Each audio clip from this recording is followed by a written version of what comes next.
Check out the Rocket NIF. It features a modular thumb zone area that allows you to individually place up to 12 tactical mechanical buttons. It comes with several options in the box, and you can even 3D print your own. There's also a shift button, so you can have a secondary function for every single button. It also features a hot swappable side grip, so if you're claw or palm, you should be happy with this mouse. For more information, click on the link in the description.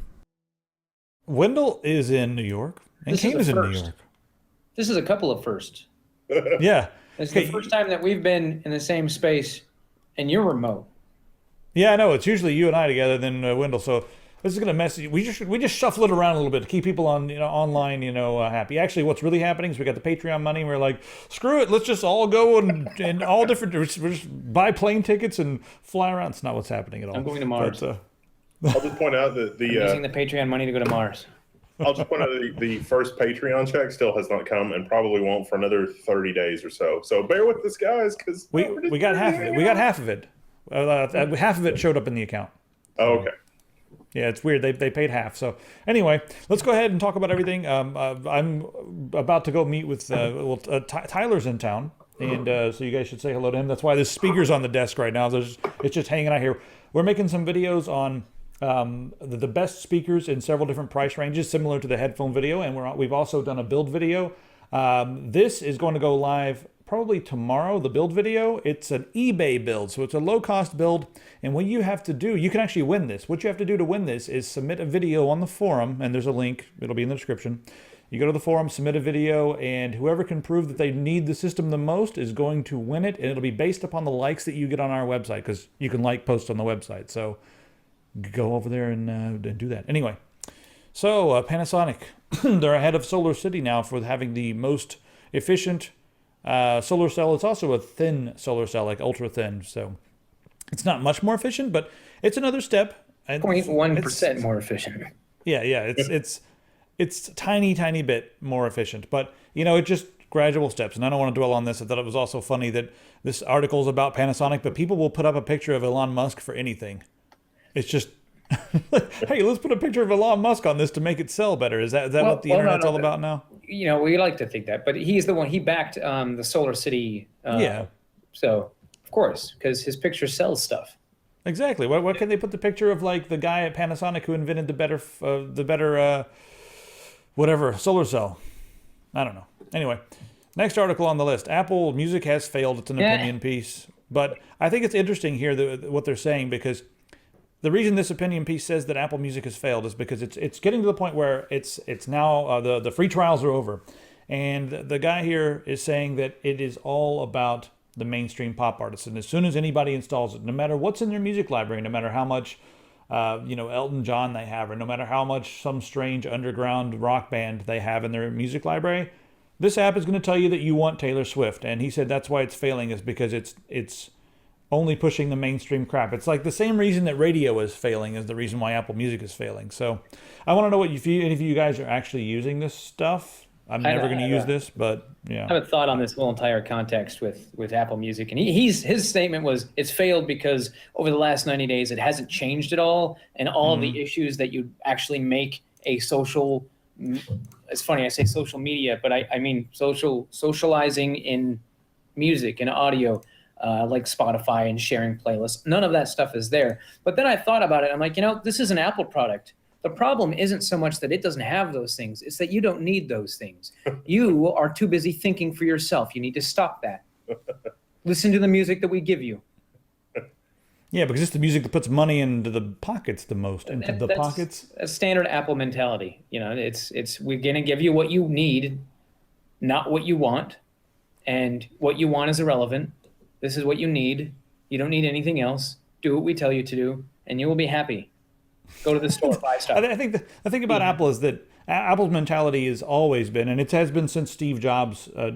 I guess he said this phrase way back in when, but the way he looked at his customers, and the reason he never did any market research, even internally with his own customers, and the reason being is because he said, how do my customers know what they want until I tell them what they want?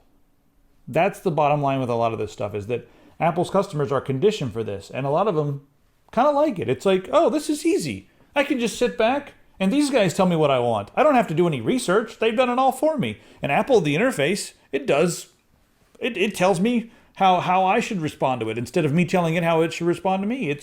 I don't have to do any thinking. It's kind of a lazy way, but sometimes there's another side to this coin with Apple people. Sometimes I've noticed that Apple people, they don't care. They just bought some stupid thing. They don't even really use it, and they just want to go outside and run around. And you know what? More power to them. If they want to just go outside and run around and buy the most rock dumb simple thing that they can just press buttons on, sure. But they're falling for the marketing. There's probably plenty of other devices that could be even better for them than Apple if they just do this much work. I don't know. That's a bit of a rant. And not that I want to sit here and say that those people are bad, but if that's what makes them happy, then by all means. But don't you dare come to my front door and tell me that I need to start buying the Apple. I don't want to buy the Apple. I've done my research. It's not for me. Now go away. Yes. I don't know enough about music to contribute to this conversation, so. Apple. Let's talk. You know a lot about Apple, though. For things like this whole Apple. suggestion engine and all that kind of BS, I just write my own software and it does the thing, and that's often more interesting. It's like, hey, go find me interesting audiobooks, or go, to deal with when I don't have time to read or when I'm exercising or whatever. And it finds interesting stuff, and if I don't like it, I delete it, and it remembers that it downloaded it, so it doesn't download it again. So that seems like that works pretty well, and there's no intelligence in the algorithm there. Like, if you like this, then you might like that. It's literally just what it can find on the internet, which I guess is basically a function of how popular it is. So I guess the algorithm there is whatever shows up in search engines on the internet. All right, let's move away from this stuff, and let's take. I'm just going to quickly. This is another quick mention, but this has been happening a lot recently. But a California mayor, he was, he went to China, came back, and he was forced to hand over all of his passwords to basically all of his stuff. He was detained. He was destained after he got back from China.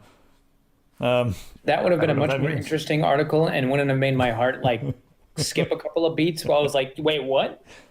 There was a place in Atlanta, Georgia, that I always used to take my clothes to after I had a gunfight or whatever to get them destained. But I remember that this is not a joke, guys. This is serious, guys, all the time. When I used to live in Atlanta, I never lived in Atlanta. This mayor guy, he was traveling to China for a convention of mayors at, I guess, comparable sized cities, and is like, how do you deal with your infrastructure? How do you deal with growth? Blah blah blah. And then on his return, it's like, are you collaborating with China? Prove that you're not collaborating with China by giving us your passwords for everything. And that seems kind of bad. I think my problem with that is, here we've got the Department of Homeland Security going, you need to give us your passwords. Yes, we know you're the mayor of this small town. And yes, we know that by giving us your password, you are basically violating every, security function of the mayor, government, whatever going on in that city. I think that's scary. It doesn't matter to me if it's a mayor. I mean, honestly, it's actually bad, because a lot of the time with these really onerous things, they don't target politically connected people, and then ordinary citizens have a different set of rights than politically connected people. But there was a really interesting thing that happened with this when journalists got a hold of politicians' VHS rental records. So did you know VHS rental records have more protection under the law than your emails that you have with Google and Microsoft? Yes, that's right. In America, Google and Microsoft have to turn over your emails from an administrative writ. No warrant needed, really. But that's not true with your VHS rental records. There's actually that in law. And what happened there was a journalist got a hold of a politician's rental records, which you can imagine were quite salient. And I want to see the list. I need to see this. Oh God, I'm sure it's a bunch of naked midgets riding horses and everything else. Well, I mean, that's exactly what we need to happen. We honestly need DHS to pick up more politicians, and then maybe we can do away with some of this bullshit. This is amazing. I mean, the DHS is they feel like they're above the law. So the biggest problem he had, and the thing that he said that's been the headline on many things, is he compared the USA to Nazi Germany or North Korea, and I want to read the exact. Everyone keeps saying stuff like this, and is that really too extreme? I mean, a lot of people, when they think of Nazi Germany, they think of Nazi Germany during the war. They don't think of Nazi Germany wasn't always at war. Nazi Germany before they went to war, before they started doing some stupid stuff, and all the rest of the world had to come and be like, "What are you doing? What's going on? No, no, no, stop that." But before that, was the situation somewhat similar? There were I don't know. bad things that were happening, and the Nazis said that there was propaganda. I was like, oh, this is not really happening. This is not really bad. And so by the time they were actually doing really bad things, there was enough disinformation that a lot of world governments they didn't really pay attention. And even America was kind of guilty of that. I mean, we had ships full of refugees show up at multiple ports, and the ships were turned away. It was like, oh yeah, we'll totally get you in. And no. And same deal with Cuba, I think. Or Cuba was like, oh yeah, we'll totally take in, refugees. And then the boat got there and they're like, oh no, we're totally not going to take refugees. It's not, I mean, obviously it's not that bad yet in America. Yeah. But the fact that there's a lack of transparency here should be a huge red flag. The lack of transparency is really the problem, because when you don't shine sunlight on this kind of thing, it festers, and then eventually it will be bad. So we can't live in a culture of fear. We have to just sort of man up and deal with the consequences of the fact that there are people in the world that want to hurt America and hurt other countries. I mean, we don't really, it's a non sequitur to be like, oh, we need to be able to submit to state inspection at all time. It's like, you can't have a climate of dissent in that because of this culture of fear. It's like, well, I fear speaking out because I don't agree. And it's like, I'm not a terrorist, but I just don't agree. And the two are not really, they don't have anything to do with one another. So it's sort of problematic. All right, let's talk about some other stuff that's a bit problematic. Verizon Zombie Cookie. Do you guys remember that? We talked about it. It's a cookie that basically follows you around, assigns you an ID, and it's used for marketing purposes, really. It's used to help them make some more money. And the problem is it's on by default, right? Any unencrypted traffic. Yeah. Verizon adds a unique identifier the web servers can read. And that is to all internet traffic that exists that is unencrypted on Verizon. And so now they're combining it with AOL, or AOL's ad network. And so which is basically AOL these days. I mean, AOL is like nothing now. Their ad network is basically their new business. Okay, so I was looking at this article earlier, and in the list of like related articles, it has an article from the same website, but it's from January 30th of this year, where it was Verizon will now let users kill previously indestructible tracking cookie. And now they're like, oh yes, you might be able to kill it, but now we're just going to tie it into all of this AOL stuff so the AOL can handle it all because Verizon just bought AOL. So that's, It's the thing here is that it's on by default. And it doesn't really say like, oh, by the way, we're watching you. It doesn't do that because that's freaking creepy. They're the creeper that has an invisibility potion, man. It's like, but except you gotta it's not watching. You gotta. AOL is. Well, no. The thing is that if you look at it, they're the ones who are watching you, but they're sharing everything with AOL. And then they also said that they will be sharing this information with a number of other little freaking quote things. Strategic partners. So they're going to be sharing it with strategic partners. Well, I guess the real issue here isn't so much that the Verizon stuff is tracking you or that they're sharing this tracking information with AOL's ad network. It's that when they share the stuff with AOL's ad network, it actually ties the stuff that AOL is looking at, it ties to a real person. Everything from gender, age range, interest, all that stuff ties it back to a real person. So it's not just, oh, this is a female 27-ish interested in Taylor Swift. It's with this phone number, with this account at Verizon, and it all gets tied back. You want their mailing address? Let's mail them some stuff. Yeah, exactly. That's all that stuff may very well be in there. I mean, we don't know what they're willing to share. Well, I mean, I'm going to throw a curveball at you guys right now, but Google does a lot of this kind of stuff too, because they track and they figure out what you're doing pretty much all over the web. So they do this kind of stuff too. A lot of companies out there doing this. Everyone's in a freaking fever, and the cure is more personal information. So the guy this is a new article I've just brought up. The guy from DuckDuckGo, the CEO, right? he takes kind of a shot at Google and some other companies out there, and he's saying that you do not actually need to track people to make money. And DuckDuckGo, they're a website that they're an alternative search engine, or an alternate as far as the different search engines out there. So you can use them instead of Google or whatever. And the way that they make their money is they decided that invading someone's privacy, and he also brought up a very interesting point here in the article. He said that some of your most private thoughts are shared with your search engine. Like you don't even think about it. You sit down and it's like you and the computer, and you're going to type some really personal shit like, okay, how do I get rid of this gonorrhea? Well, you type it right into your search engine. You type, oh shit, my ex-wife is suing me for all my money. How do I stop it? Or what can I do? Or you type some just terrible stuff you type into the search engine, like, and they all have records of it. But DuckDuckGo does not do that. This is an advertisement they paid me for. No, really, they don't do that kind of stuff. What they do instead is if you search for gonorrhea, why are we bringing that up? Why am I doing this? Yeah, what is with what? It's personal. I'm sharing my personal. Disinformation? Is it misinformation?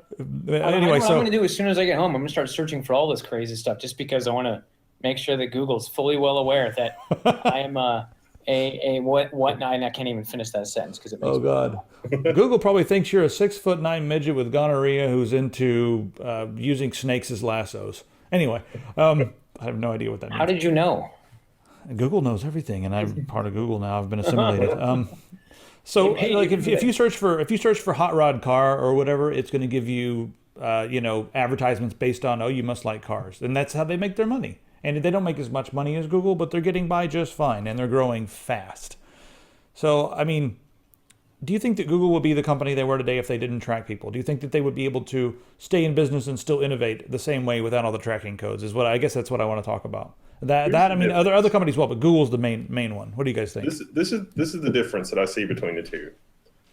Verizon is like the post office, and I am taking material and putting it on a postcard or putting it in an envelope and sending it somewhere else to somebody else. And so, like, I'm sending something to Google, and it's like, hey, Google, tell me about some stuff. I'm cognizant of the fact that it's a search engine and that they're probably tracking and that they know what my return address is.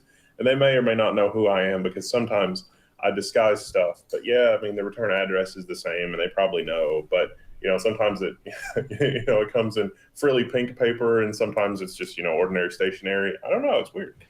And, the difference is that Verizon is taking those letters, opening them up, and then just stuffing all this crap in the envelope and then sending it back to me. And so they're opening my mail and messing with it. They are messing with HTTP headers in order to do this. And that's one thing I didn't make abundantly clear. Yeah, I should make that abundantly clear for everybody out there. What Verizon does is they actually insert code into the unencrypted web pages that track you. Like, that's what they're doing. It's ridiculous. It's a bit more than just watching. So now, is this specifically on the cell phones, or is this on cell phones and if you've got Verizon Fios or Verizon DSL? I believe the technology is only on the wireless devices now, but what is happening inside of corporate America with these things, or ad America, is there's a silent freakout going on because of ad block. And so they're looking at technology like this and they're saying, yes, this is unblockable technology. My God, make it so, make it so. And they're probably lobbying like the people that run the SSL stuff to get like, oh, it's like we need Google SSL certificates so we can do man-in-the-middle attacks, so we can actually see encrypted data, which is what happens in a lot of corporations. A lot of your corporations, your corporate laptops, they trust your corporation's certificate authority. And so if your corporation's certificate authority creates a Google certificate, your corporate laptop will totally trust it because it trusts the certificate authority. And so your corporation can do man-in-the-middle attacks on Google to see all of your encrypted traffic. This is a totally normal setup in corporate America, although Google is now doing some stuff where they're saying, oh, that's probably bad. And so they're actually looking for fingerprints and stuff in JavaScript and a lot of their software, and actually failing it if it's a signed trusted certificate that's not actually the real certificate from Google, which is cool because Google's doing that, but nobody else is doing that because it's hard to do. So, long story short, advertisers are going to go this way. So it's an arms race. And so the solution in the arms race is already here, which is that we're going to run a VPN. And there's jack shit Verizon can do about a VPN right now.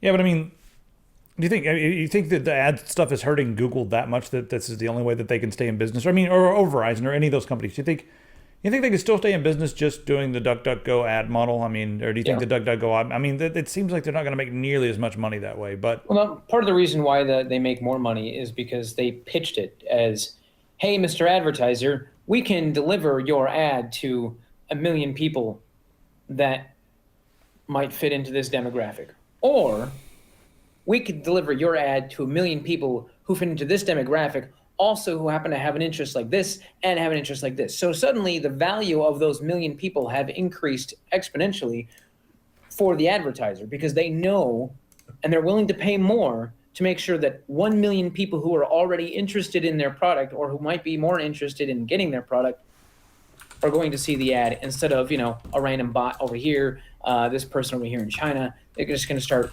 they're not going to be delivered to those people.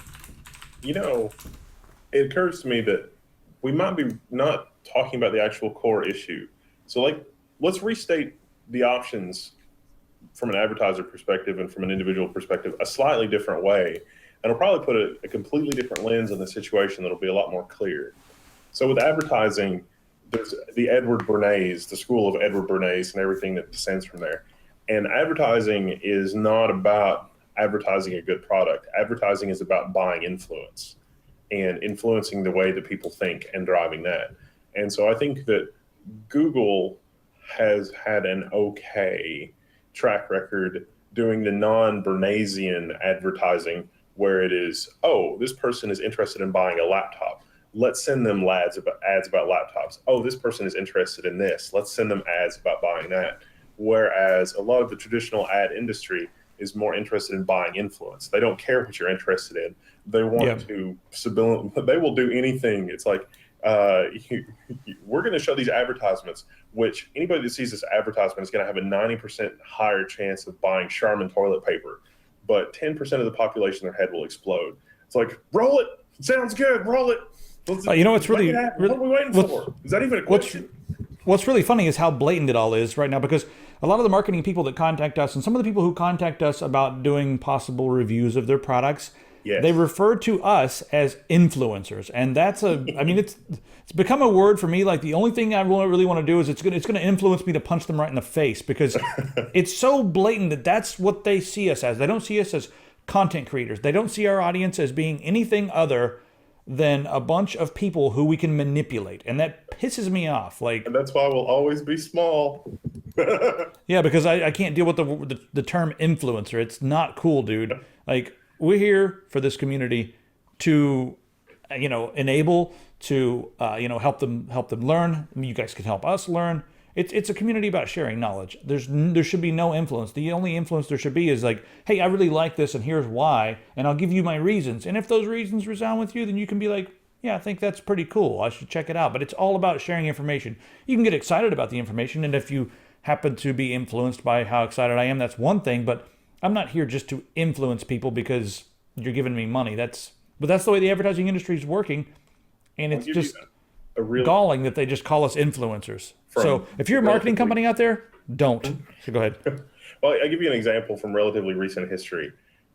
OS 2, superior to DOS and Windows in every way. Pretty much everything on Earth at the time was superior to DOS and Windows at the time. Oh, wait. OS 2 Warp, right? Yeah, OS 2 Warp. Good enough. No, it's IBM. Some people here, they OS, and they think Macintosh, but OS 2 Warp. No, IBM. OS 2 Warp. It was amazing. It was IBM's web. It was, well, it did actually have that built into it as well. It was IBM's operating system that was above and beyond DOS. The marketing was awful. Yeah. And thus we have Windows. One of the things that I always thought was interesting about OS 2 was that it would run Windows 3 and DOS apps. I say apps, applications, better than Windows 3 or DOS. DOS, the memory space was actually completely isolated, which was an amazing feat for the day, because like interrupts and handling the I/O and crap like that. I mean, you could run like multiple copies of Desk View for DOS under OS 2, which was like a multitasking DOS thing. And why you would ever want to do that, don't ask me. But it was amazing. And so it was great for running BBSs. There were a lot of DOS-based BBSs where it was like, we're going to put 12 phone lines on a computer, and there's 12 instances of the BBS software under desk view, under OS2 Warp, and it was great. It was amazing. It was very stable. It took a lot of RAM, but it was very stable. But it would do it. The marketing was awful. Yeah, no, marketing was terrible. And the last version of OS2 Warp that you could like get on a CD always annoyed me, because you can install it off the CD, but if you wanted to update the damn thing, you had to do it off of floppy drives, and you had to do it off a stack of floppy drives this high. Anyway, we're getting totally off, but Mark, stop playing with your floppy and let's get back to work. Yeah, well, exactly. But it was a great piece of software. That marketing was terrible. So I had a thought. What you're talking about, marketers or marketing people from companies, they contact us and they're like, "Hey, you guys are influencers." I'm like, well, let's turn the tail. Let's turn this whole thing around on these guys. So here's my shameless plug for Patreon. The whole context behind like the Patreon setup that we've got going on is we want to work for you guys. Not the big companies who got be paid. But we want to be able to work for you guys to then maybe turn around and influence the manufacturer. And that's something I could actually get behind, because if they're the ones, back to like the Apple thing, if Apple's saying this is what you need, like, well, no, how about we tell you what we want and we tell you how bad your shit is, and then we'll tell you how to fix it. I'd be cool with that. I mean, is my way off base here? I mean, that's something. No, that's awesome. Because then we are giving a standing point, a bigger voice to a group of people who are trying to convince this company that their product is terrible and needs to be fixed. We're doing that in a way right now with the 40-inch monitors, the Korean 40-inch monitors. That's true. Because I don't think there exists a really good G-Sync or FreeSync 40-inch monitor that is super good response time, super perfect color accuracy, 110 NTSC gamut, very low input latency. The Korean monitors are very close. It's really amazing what they are, especially for the price point. But there doesn't exist, that I know of, an A-list manufacturer that is building a product for any of that. LG is really pushing the crap out of their ultra widescreen, which is a 4K monitor with a little bit cut off. And it's marketing genius because, some people do like gaming in ultra wide because it's, really immersive, especially some people like curved display. And so that's fine if you're into that.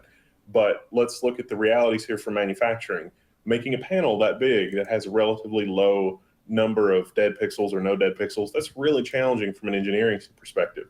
The amount of silicon that goes into that is huge. And so wouldn't it be neat if we could somehow turn the market around and make everybody really interested in these ultra wides instead of the normal 16:9 aspect ratio, because those panels are really hard to manufacture.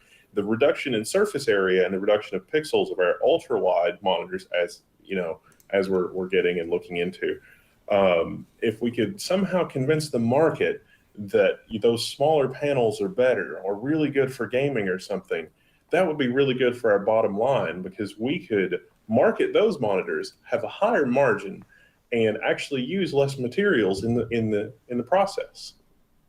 And then charge more. Call the influencers. I think they already have. Let's spin this back around. We talk about us being able to influence manufacturers. You look at like the Korean monitors, when the A399U first came out, we got a hold of it and we're like, this thing's great, except this glass is stupid. So we just sliced the glass off and tossed the backlight and the cord, and now it's like, all right, they're like, all right, bitches, here you go. Here's glass on it. This is what you ordered. When I got mine, I had the EU plug on it. First thing I did, I didn't even plug it in. I just took the back off of it, ripped the cable out, carved a hole in the back of the panel, and grafted a power plug into it. I'm like, now it works. Now I can take it anywhere and have a plug for everything.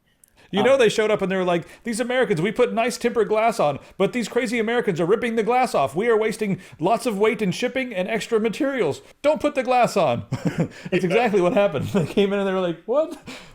So, yeah. And now you can get it without the glass. Yep. And isn't it like $20-$30 cheaper or something? Yeah. Oh, actually, the A399 is on sale. It's like $4 something.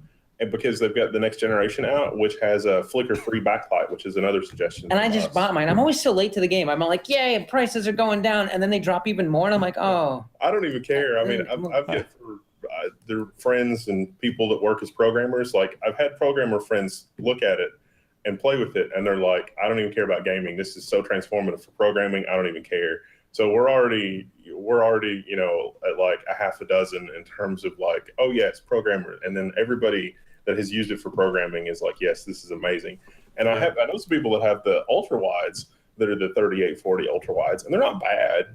It's just that, well, you can have another 28% of room on the screen if you have room, you know, tall on your desk. So why wouldn't you do that? Yeah, and if you know, another thing is really funny is I actually play some of my games still in like, I like a 2-to-1 aspect ratio a lot. So I actually play a lot of my games because I'm sitting close, and sometimes it's hard to aim when, you know, especially in Quake Live, when you have the full 40-inch screen of just, you know, 4K craziness. I try to scoot back a little bit, but even then I have trouble aiming. So I play it like a lower resolution, and I play it at like ultra wide. You can play it at like, you know, black bars are thing. Yeah, exactly. You can totally play with black bars if you want. I do that in some games. I do that in Skyrim every time. So it works just fine. Did you know it's like there's an ultra wide lurking in every 40-inch 4K? Somebody was asking me the other day about why is 40-inch 4K so important, and I'm like, because if you've got a 27-inch 1440p and you have it set right next to your 40-inch 4K, a window, right? like say you got Chrome or Firefox on this window here, and you can just drag it across and have it between the two. There is no distortion or size difference. It is the exact same pixel density across both monitors. And then what's like the 23 or the 24 on a 1080p is the same thing. So you can just 22.5, I think. 22.5, yeah, because it's screening. Anyway, the more you know. That's why it's crazy. Anyway, meanwhile, back at the news, just a bit. Back at the news. So I hope you guys enjoy the tangents that we go on. Welcome to Tangent City. Yeah, I'm the sheriff. Actually, I think Kane, you're the sheriff today of Tangent City. I'm just the mayor. Skip the hardware? No, I'll be all right. I just, while you guys were just saying that, I messaged Barnacles and I was like, hey man, I'm going to be 30 minutes late. So we're going to, Tyler's in town. We're going to meet up with Barnacles and someone who's, never mind. I can't tell you the other person we're meeting up with. But yeah, so. Cool. All right, so this next one, I want to lead into this one because this one I was on the train and I laughed so hard when I was reading this on the train. The next one is the FCC has rejected the first silly net neutrality complaint. All right, you go. I think I closed that one because it was, but I'll open it back up. But go ahead with it. No, this one is fantastic because this is the exact opposite of with the issue that was with the internet. I mean, and with the whole net neutrality thing. Before it was, you know, Netflix was being weaseled into a point where Time Warner was like, you need to buy bandwidth directly from us, or Comcast, or whoever the hell it was. Both of them, they're assholes. And Netflix was like, no, you should just buy more bandwidth from your upstream provider, and all that shit ensued. This small company in like San Diego or San Francisco or something, they're like they do a video stream, like camera streaming or something. I don't even know how it works. And they're like, Time Warner should give us free bandwidth to make sure their customers get better access to our stuff. And the FCC is like, that's not exactly how it works. You still have to buy your bandwidth from your provider, and they're buying it from theirs. And if you want it directly to there, you should just buy bandwidth from them. You can handle that on your own. But I mean, it's the exact opposite of what was happening before. But this company is trying to say that this is paid prioritization, and it's trying to use all the buzzwords that. Yeah, they're likening it to the whole scenario with Netflix. What I like about this is that the FCC, subtle differences here. It's the exact opposite end of the spectrum. I mean, before it was, you know, Comcast and Time Warner were saturating or letting their customers saturate their upstream provider, and then being like, sorry, our customers are having a shitty experience with your product. Maybe you should, you know, buy stuff from us, and then you should buy from us, and then we're going to sell to them. And then we're going to just take all the money. It's like back to AT&T back in, 1986. Same problem with the long distance carriers back then. Anyway, so this right here, it's nice to know the FCC is still actually living up to it. And this is really ridiculous and silly. And they're like, stop that. This is actually the time that Time Warner and Comcast aren't doing anything wrong. Stop it. Yeah, like, you're going to bother them now. All right, I want to move on to the next thing. I've got to step on the gas here, but All right, go. this one I think we can make a totally separate video about because we could talk about this for 30 minutes. It's a pretty big article, and it's that the European courts in Luxembourg have suspended the Safe Harbor Agreement, and I'll touch on this quickly to let you guys know how big this actually is. But the Safe Harbor Agreement allows a company that's in the USA and also overseas in Europe, specifically Europe, I can never say that word, but specifically in Europe, it allows them to just share data back and forth, user data, private information back and forth. Well, in Luxembourg, one of the courts, they really got on their high horse and they were like, no, this is completely invalid. This is done. The Safe Harbor Agreement is no more. Huge implications for a lot of the companies who are in the USA and also in Europe. But the reason that they said that this was going to be completely invalid is because they said that the USA was violating according to the European law, the human rights with the NSA mass collection of data. And so therefore, the Safe Harbor Agreement is null and void. So Cool. they said, I mean, the article here said that this is as big as like the Nuremberg trials, you know? And I don't think people have ever actually seen how big it's going to be. But the implications for, you know, some of these companies like Google, Facebook, Amazon, and so on, they're huge. The implications for people who are outsourcing their, you know, data to different cloud storage-based companies in America, that's now, you know, a mess. I mean, the ripples are going to extend to every individual who is on the internet and also, you know, a lot of the big countries and Congress people, everything. So we could actually really do a giant investigation into the implications of what is going on here. And, you know, also several different privacy groups have complaints. And, you know, these same courts in Europe are going to be hearing these complaints next year. So this could set a precedent for the future of how some of this stuff goes, you know, and it's not looking good for the USA since now the European Union Court in Luxembourg has officially stated that they are in violation of human rights. It's a very big, ballsy thing for them to do because everybody really knows it. I mean, come on. People know that this is a violation of human rights, but for the courts to actually, vocalize these things and in the way that they did is a pretty big deal. So I continue to be impressed with how the European Union is handling things with respect to human rights and that sort of thing. And in America, we would by default see it as meddling, but they really do seem to have their hearts in the right place.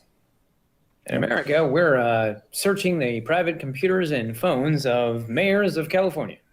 Because we think we can make $1 off that. Yeah. And everybody else too. Quick plug for the store, guys. The shirt of the month, Kane. Yes, we Kane is. I think Kane is actually running for president. I think I'm going to extend this shirt until the election. It'll be the longest shirt of the month ever. But maybe not. I don't know. I think we should sell this as shirt of the month, and then when I make my official announcement for presidency, I've already sent a picture of the image to Obama, and was like, "Yo, how you doing?" And I even asked Bernie Sanders if I could be his running mate, or actually if he could be my running mate. But I haven't heard back from either one of them.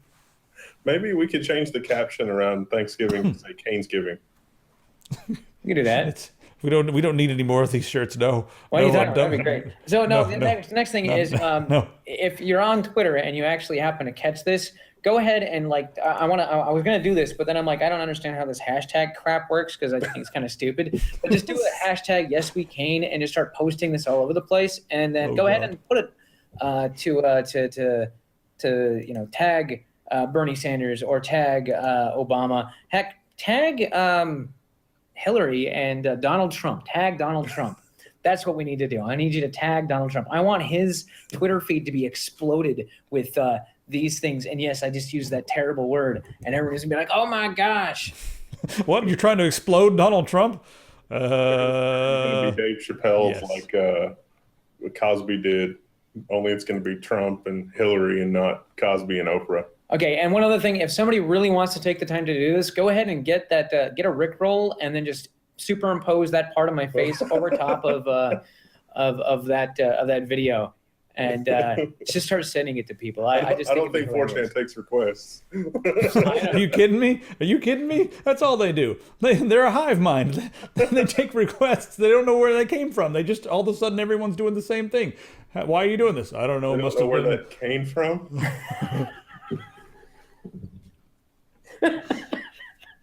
I can't deal with this anymore. Let's move on. All right, so guys, thanks for buying everything from the store, but everything in the store is awesome, so of course you would. We got these new colors in the Stop Buying Apple Products stuff. It's awesome. I want to buy it myself, but I don't have to. It's free for me, except for the materials. All right, moving right on. The printing costs and the shipping costs. See, we end up paying for it ourselves anyway. Yeah, but I mean, you know.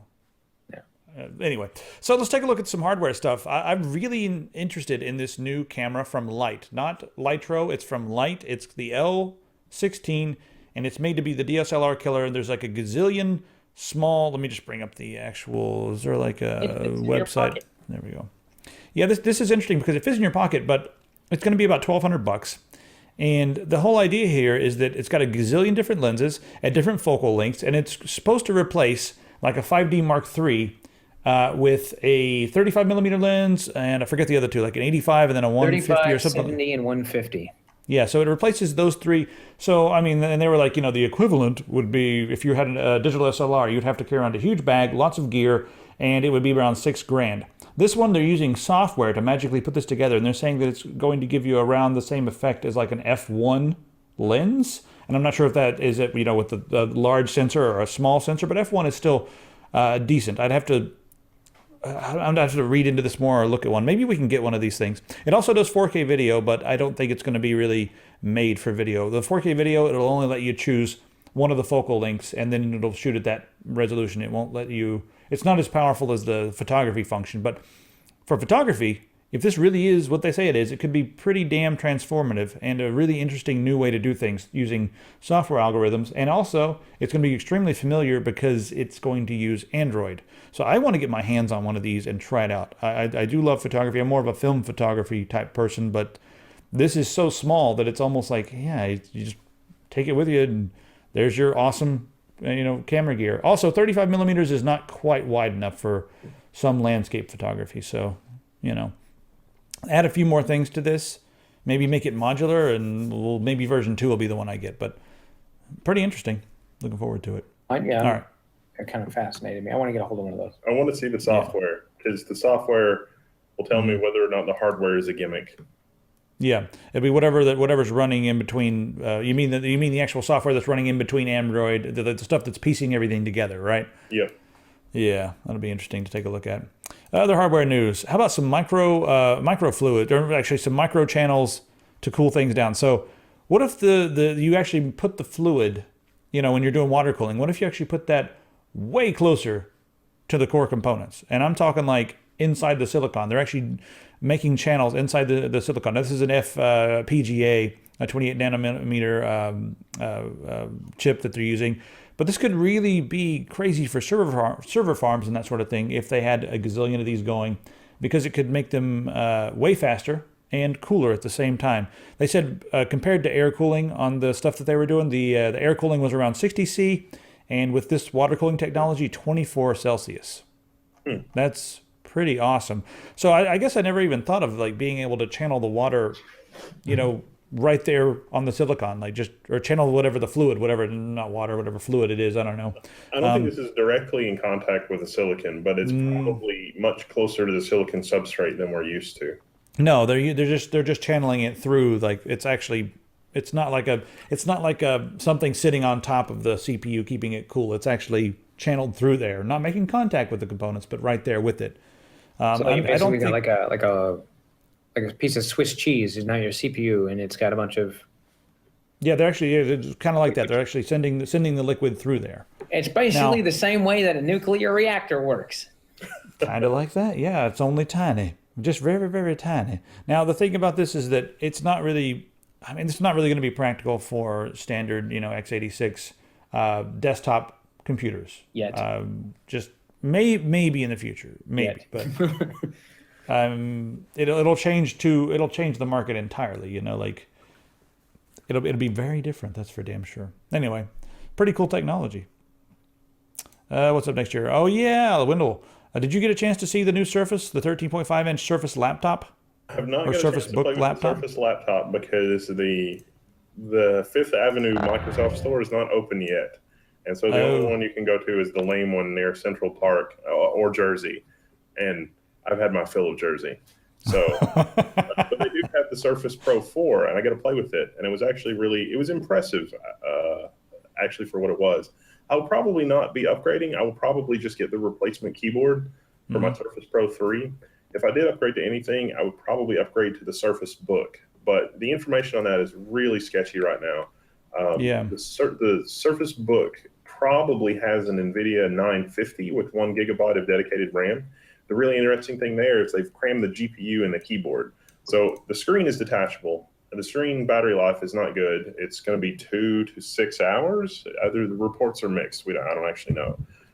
The screen's bigger than the Surface Pro 4, so you would think that it would have comparable battery life. The interface between the screen and the keyboard is basically a PCI Express interface. And then the graphics card, PCI Express also, is in the keyboard. Now, the thing that's different here between the Asus and the MSI and other laptops that have the graphics card in the dock is that you don't have to restart Windows. Microsoft has figured out the hardware so they can basically do the hot release like Thunderbolt on Apple. But this is the first time that technology has been on PC, because even if you have an Apple device and you've got a Thunderbolt thing that's actually supported on Windows, you can't hot plug it safely. There's like a 1 in 100 chance you're going to brick whatever Thunderbolt thing you're dealing with. With this on the Microsoft thing, you hit a button and it basically does this little muscle wire unlock thing. There's a physical lock on the inside, then it'll detach and you can pull the screen off. And so I think that's really interesting because that type of interface could herald a resurgence of docking stations. I don't think docking stations caught on because docking stations used to be a thing in business class laptops a while ago and still is in Dell. They just have to have this huge and it's a mess. But graphics cards for docking stations never really caught on, especially like really high-end docking stations. Yeah. Although there were a few specialty products here and there, they didn't sell. But now with the Adobe Suite and GPU acceleration, maybe the docking things come of age again. But the hinge is also unique on the Surface Book. And so if you haven't seen the Surface Book or the Surface Pro 4, you should check those out because it's really interesting, innovative hardware. It's really interesting because the shoe seems to be on the other foot. Usually Apple has the really interesting hardware. Well, Apple did the iPad Pro, which has a similar keyboard, and it's still running iOS. It's not even an x86 device. So what you're telling me is that Microsoft copied Apple? A lot of people are going to think that. I don't know. There's some necromancers there are some necromancers at Microsoft. I think they brought Steve Jobs back, and now he's working over there. But he thinks he's working at Apple because he's still. Oh man, you know something. Speaking of this, the whole dock thing with a graphics card in it.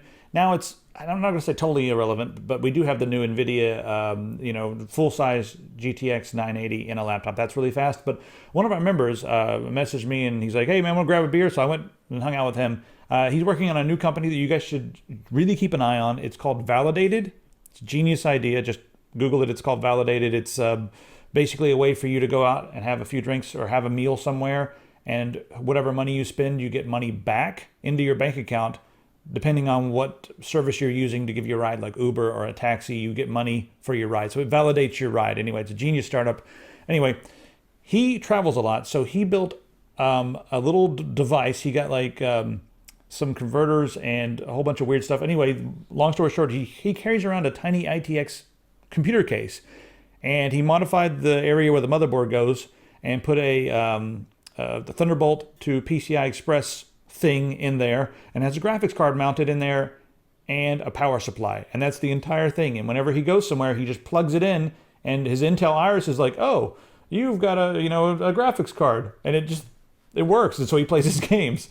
And I was like, that is the most ridiculous thing I've ever seen, dude. Can I borrow it? And so I've got it here at the office. I'll make a video showing you guys the steps to make your own, or what he did to put it together, just because it's ridiculous. Yay, China. Yeah, it's ridiculous. So yeah, but he just put it together, because he wanted to solve some of these problems. But yeah, docking stations would be nice, especially if we had some more with the graphics card options like the MSI and whatever. Anyway, moving right along, Microsoft HoloLens is going to be released in early 2016. Developer kits are $3,000, so a bit pricey. It's not virtual reality, it's augmented reality. And after seeing some augmented reality stuff, I'm quite excited about the uses in home for augmented reality. But $3,000 for a developer kit seems like a Microsoft product. Yeah, it seems a bit expensive for people who want to develop for it, but I don't know. I guess if the big projects, I'll be able to afford it, but like that'll be maybe a bit of a hurdle for some indie projects and that sort of thing. I don't know. But yeah, keep an eye on that. All right, we're going to talk about this drama stuff that's going on with Star Citizen just for a minute. Normally, I don't care about drama. Whenever I see drama, I just smash it. I just step on it like it's a cockroach. But this is getting a little bit out of hand because now the guys at Star Citizen are threatening to sue stuff that's going on with the Escapist magazine. And you know what, Kane? Take over here. I'll let you just see how succinctly you can describe what's going on, and then see if we can get to the bottom of some of this. And I'm going to try to be as succinct as possible, but it's one of those gigantic webs of I don't know. It's a cluster of crap.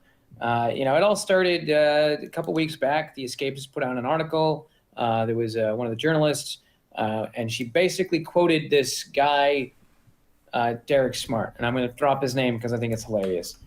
She basically quoted him. The entire article was all of the stuff that he's been ranting about for the last 6 months, and that supposedly encouraged some former employees of Cloud Imperium Games to come forward and say, yes, the working there is a nightmare. Now, granted, these are all people who no longer work there. I don't know the situation as to how or why they're no longer working there. Some of them maybe have quit. Some of them got fired. But they don't seem to be very happy if they are, in fact, employees.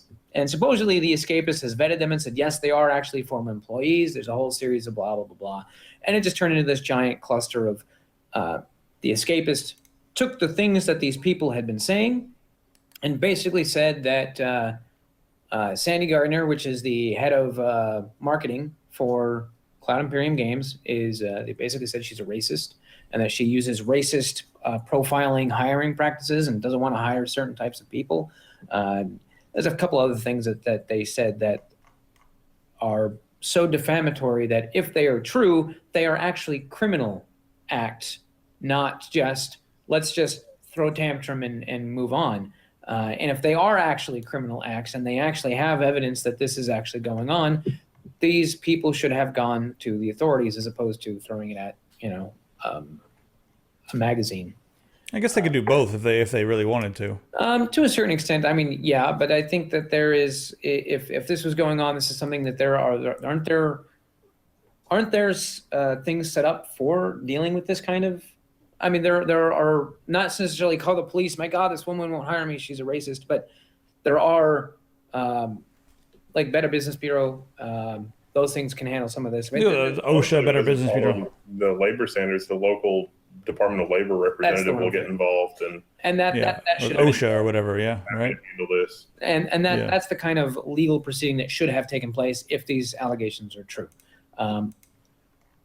It's gotten really kind of crazy because after that article came out, it turns out that they'd asked Cloud Imperium Games specifically Chris Roberts for comment, and he sent back this like 5-page letter, 2.5 pages of which were, a week ago you put out this article that was all this guy's crap and he's just blowing smoke.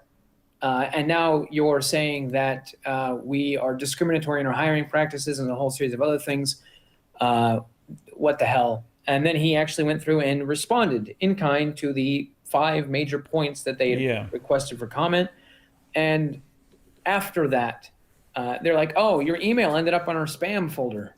It's like, you've been talking to the company for the last week and a half. How did his email end up in your spam folder, but nobody else's did? But regardless, there's so much crap that is involved with this that it is now, there is so much shit hitting the fan that it's spattering everywhere.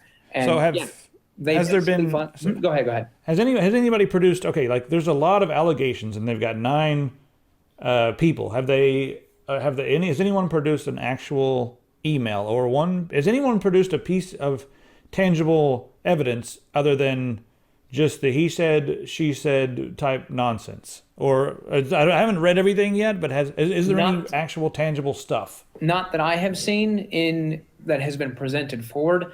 One of the big things that have been kind of being tossed around is that one of the vetting processes was that one of the employees showed the journalist their ID card for CIG, and the ID card isn't anything more than this.